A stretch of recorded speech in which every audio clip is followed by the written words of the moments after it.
I met Chris at our marina in Deltaville, Virginia. He's been sailing all of his life and is a charter captain in Provincetown, Massachusetts. He enthusiastically accepted my offer of help with his delivery. His boat is beautiful and massive. It weighs 4 times what ours does.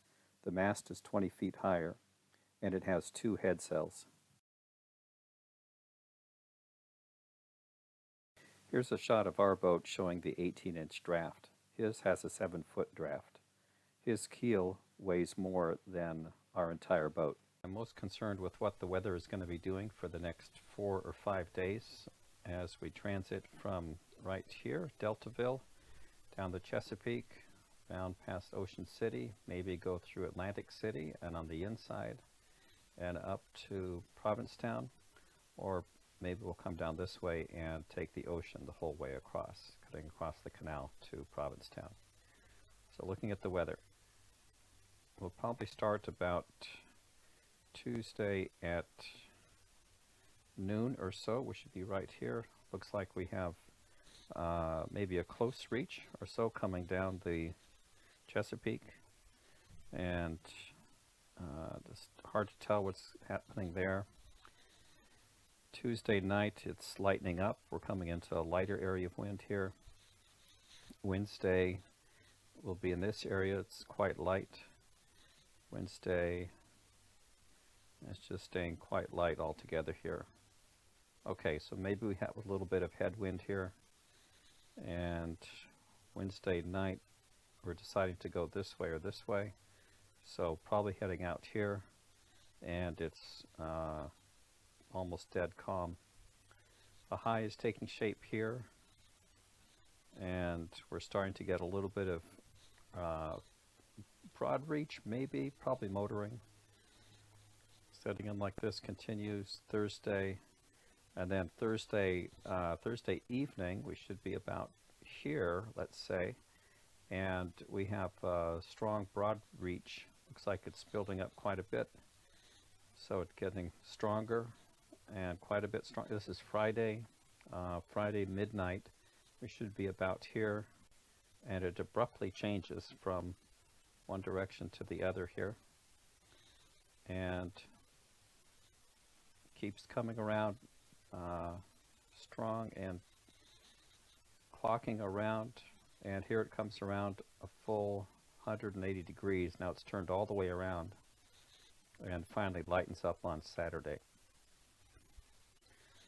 Here's the Gulf Stream. Looks like we have maybe a little bit of counter current in this eddy here.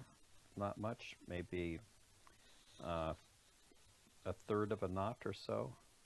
This is the Cape Index. Doesn't show any activity except for maybe on Thursday a little bit, and wave heights, which are not too much to worry about, at least at this time. So that's the forecast. So we started off great down the Chesapeake. We had following winds, following seas, and a current going in our direction. The autopilot is steering as we pass over the underwater section of the bridge. There was a lovely sunset as we settled into our 3-hour shifts, and also had a beautiful moonrise. The next day's cycle was really pretty uneventful.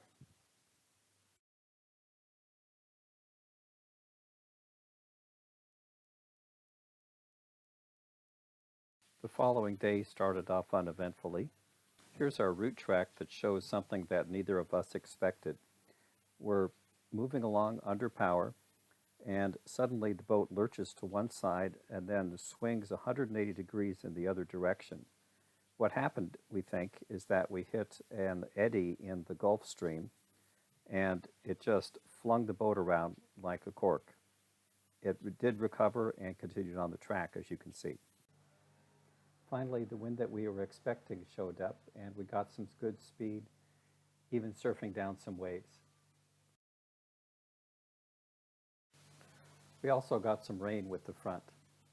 It was at this point that the shackle on the headsail disappeared, and Chris harnessed in and went forward to replace it with a short piece of line.